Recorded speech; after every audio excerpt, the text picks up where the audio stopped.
Travel is an essential pursuit for any man who aspires to be a gentleman. But to simply go somewhere new does not always open you up to the cultural riches of your chosen destination. You need to avoid making the same common mistakes that most tourists make, much to the annoyance of locals and other travelers. So in this video, I will offer my suggestions on how you can avoid these mistakes and instead travel like a gentleman, enriching your mind with new cultural experiences. The biggest mistake you can make is to follow the flock. To go where everyone else does, at the same time as everyone else goes, is always a mistake. In recent years, we've seen how popular destinations like Portofino, Mykonos, and Bali have turned into claustrophobic tourist traps, seasonally spoiled by swarms of newcomers. Social media has surely contributed to the rise of it destinations. Before social media, you did not know where people outside of your circle of family and friends were vacationing. But now, the place that you spend your summer has become a status symbol, and taking a selfie on the Amalfi Coast has become a new way to keep up with the Joneses. Many of the popular destinations are popular for a reason. They are beautiful, historic, and charming. But to experience them at their best, I encourage you to travel off-season. Not only will you have a more authentic experience, but you'll also save yourself money. And if you thought your friends were jealous of your French Riviera trip in July, just wait until they find out that you are leaving behind the December snow of the Midwest for a Mediterranean winter. Many tourists make the mistake of arriving at their new destination with a severely limited grasp of the local language. Although it's possible to get by with just English and Google Translate, it will horrendously handicap your ability to experience this culture. From the time you book your trip to the day you leave your destination, I recommend you make it your hobby to learn the language. Just 20 to 30 minutes a day with effective learning methods will give you a grasp of sentence structure and the ability to read and comprehend basic sentences. These days, learning a language has never been easier. Although the apps Duolingo and Babbel are very popular, personally I have found the Michel Thomas method to be the most effective. It's not very talked about these days, but I used it before I traveled to Argentina last year, and I found it massively helpful. Argentina is a country where a relatively low percentage of the population speaks English, so if I didn't have some basic Spanish skills and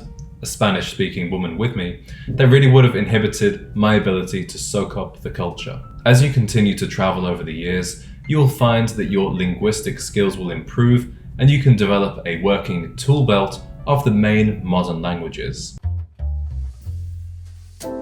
Europeans can spot an American tourist a mile off. The uniform of t-shirt, baseball cap, and sneakers makes them stand out just as clearly as their pearly white teeth. But to enjoy the delights of your chosen destination, you should look your best. That doesn't necessarily mean you should assimilate the traditional dress, but if you want to travel like a gentleman, you need to look like one. Pack too lightly and you'll almost certainly be underdressed and underprepared for the experiences you have. There is nothing wrong with bringing a case that is big and sturdy enough to carry all the clothes you will need to be a well-dressed man abroad. Next month, I'll be taking a trip to London and Scotland, and I'll be bringing with me The Check-In by Carl Friedrich. For me, there are two things that make a great suitcase. It must be robust and reliable, and it must be elegant and stylish. The Carl Friedrich Check-In more than meets those two criteria. It features an aluminium frame with TSA locks,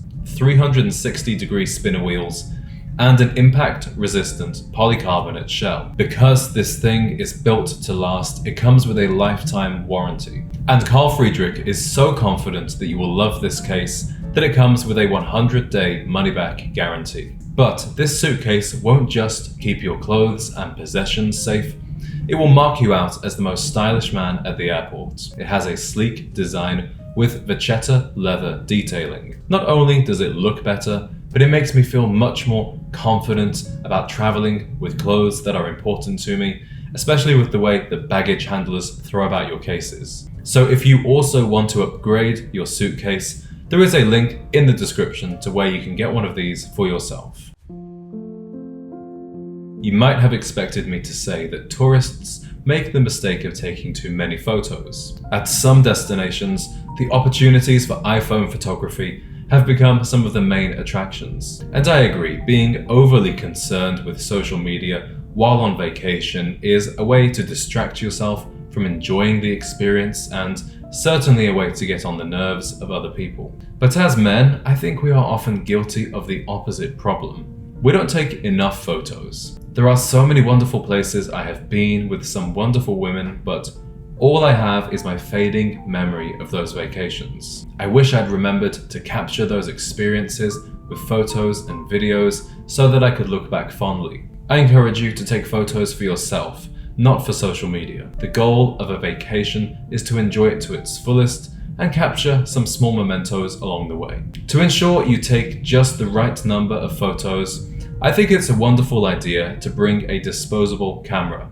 As a child, I loved taking these on vacation and getting the photos developed after. You only get about 30 photos, so it's just the right amount to capture those memories without it becoming a distraction. And then you get the excitement of waiting till you get home to see the photos and even store them in an album. Because let's be honest, nobody treasures or reminisces over their iCloud collection like you would a book of physical photographs.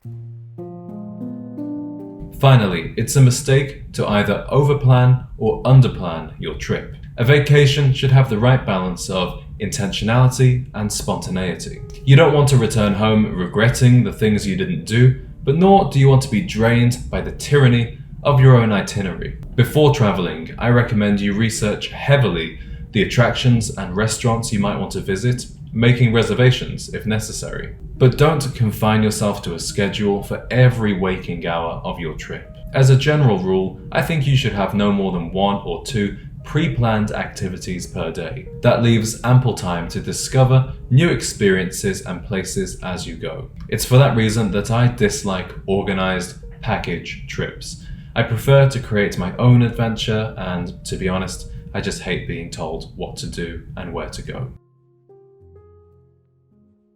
Gentlemen, I hope you have enjoyed hearing my thoughts on how to travel with elegance, like a gentleman, and avoid making the same mistakes that many tourists make. I would love it if you could share with your fellow viewers one tip that you have learned from your travels. How do you make the most of your adventures? Where do you like to go? And how do you like to prepare? As I mentioned, I'll be jetting off to London in a few weeks, and on September 4th, you can join me with the Chap's Guide and Gentleman's Gazette for a free meetup at the King's Head in Mayfair. We will commence the festivities around 7 p.m. and I hope to see you there. Remember to take a look at the Car Friedrich check-in using the link in the description. Thank you very much for watching, and I'll see you in the next video.